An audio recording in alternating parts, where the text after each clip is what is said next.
अस्सलाम वालेकुम, मैं हूं फराह इसाक।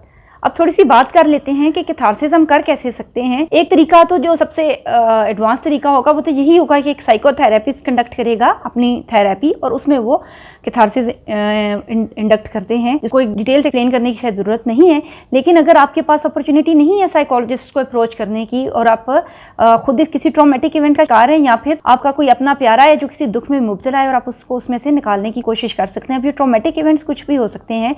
एक ब्रोकन रिलेशनशिप हो सकता है, डिवोर्स हो सकता है, बच्चे नहीं हो रहे हैं, किसी के स्टडीज में प्रॉब्लम हो सकती है, उससे रिलेटेड कोई पास्ट मेमोरीज हैं जो हो के हर्टफुल हैं कि किसी ने डिग्रेड किया आपको, you feel insulted and embarrassed. कोई भी शर्मिंदगी वाली चीज, कोई भी ऐसी चीज जिससे आपकी इज्जत नफ्स मजरूह हुई है या आपको धचका लगा है, खुदा न खास्ता रेप इंसिडेंट के केसेस के अंदर आएंगे, किसी ने कोई खुदा न खास्ता मर्डर होता हुआ देखा है, चोरी या कुछ इस किस्म का इंसिडेंट हुआ है और उन्होंने इस चीज को ऑब्जर्व किया और उनके दिल के ऊपर बहुत शॉक गुजरा है। कोई भी ऐसी चीज जो आपको तकलीफ दे रही है, दर्द दे रही है और वो हर्टफुल मेमोरी है, वो रिप्रेस हो जाती है, वो ब्रेन से खत्म नहीं होती है। अगर हम उस पर बात नहीं कर रहे हैं तो उसका ये मतलब नहीं है कि वो उसके एनग्राम ब्रेन में खत्म हो गए हैं। हर एक छोटी या बड़ी चीज का हमारे ब्रेन के ऊपर अपनी अप्रोप्रिएट जगह पर जाकर एनग्राम बनता है। ये शायद आपको डिटेल पता होगी। अब वो एनग्राम कभी भी खत्म नहीं होता, डिके नहीं होता टिल के किसी को अल्जाइमर हो गया या हेड इंजरी वगैरह हुई है तो सूरत में कुछ ब्रेन सेल्स डेड हो सकते हैं।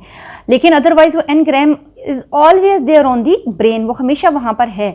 तो फिर क्या तरीका है कि हम उस ट्रॉमा में से निकलें? तब हमें कैथारसिस की जरूरत पड़ती है। आप एक डायरी राइटिंग रख सकते हैं कि जो भी आपके ज़हन में थॉट आ रहा है ना, वो कितनी भी बुरी मेमोरीज हैं, कैसी भी हैं, आप उनको कॉपी के ऊपर लिख रहे हैं। अब कुछ लोग कहते हैं अच्छा कॉपी पे लिखो, पेपर पे लिखो और फाड़ के ऐसे फेंक दो और कहो कि ये जो है ना ये खत्म हो गया। ऐसे खत्म नहीं होता है, कॉपी को फाड़ के फेंकना नहीं है। आप अपने ट्रॉमेटिक इवेंट्स को कॉपी के ऊपर लिखें। उसके बाद जब भी आपका दिल घबरा रहा है ना और अब आप लिखने की स्टेट में नहीं है, उनको पढ़ें और महसूस करें कि ये आपने क्या लिखा है और ऐसे महसूस करें कि जैसे ये आपने नहीं लिखा, ये किसी और फर्द ने लिखा है। और ये आइडेंटिफाई करना है कि इस कंपैशन के साथ कि वो पर्सन जिसने ये लिखा है वो कितना दर्द महसूस कर रहा होगा, वो कितनी तकलीफ में मुब्तला होगा। तो तब आप आइडेंटिफाई कर सकेंगे कि how much pain I am in, मैं कितनी तकलीफ में मुब्तला हूँ खुद से। तो इस तरह से ये कैथारसिस का एक तरीका होगा, diary writing and keep a track record of your own emotion. Next जो हमारे पास तरीका हो सकता है वो ये है कि अगर आपके पास कोई ऐसा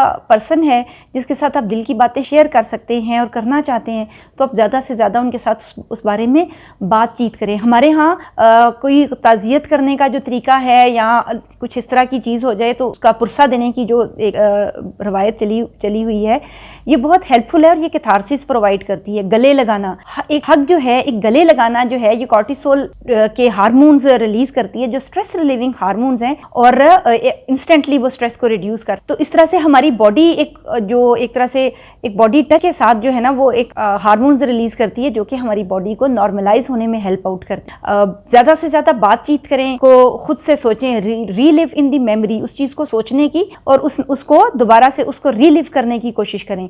जब आप उस चीज़ को रीलिव करते हैं और उसके बाद अपनी बॉडी को सबसे पहले नॉर्मल फील करने की कोशिश करते हैं, रिलैक्स करते हैं मेडिटेशन के थ्रू भी, यानी जो भी आप इबादत वगैरह करते हैं, नमाज अदा करते हैं, इबादत बहुत हेल्प करती है बॉडी को रिलैक्स करने में। फिजिकली भी, फिजियोलॉजिकल ये बात प्रूव हो चुकी है। Meditation is one of the therapeutic techniques, ये भी कैथारसिस का एक हिस्सा ही होती है।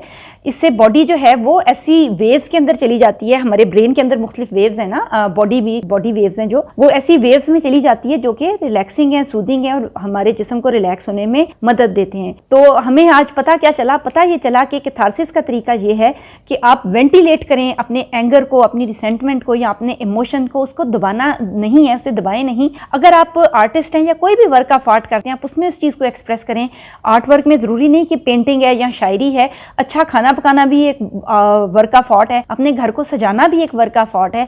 कोई भी चीज़ जो आपको एक तरह से क्रिएटिविटी की तरफ लेकर जा रही है वो भी इंस्टेंट कैथारसिस प्रोवाइड करती है। So there are so many ways and so many expressions of catharsis. Keep practising catharsis, self catharsis करें, दूसरों को हेल्प आउट करें, रीच आउट करें, दूसरों की मदद करने की कोशिश करें। जरूरी नहीं आप मेंटल हेल्थ काउंसलर ही हो तो तभी आप लोगों की हेल्प कर सकें। You only need a perspective of helping other.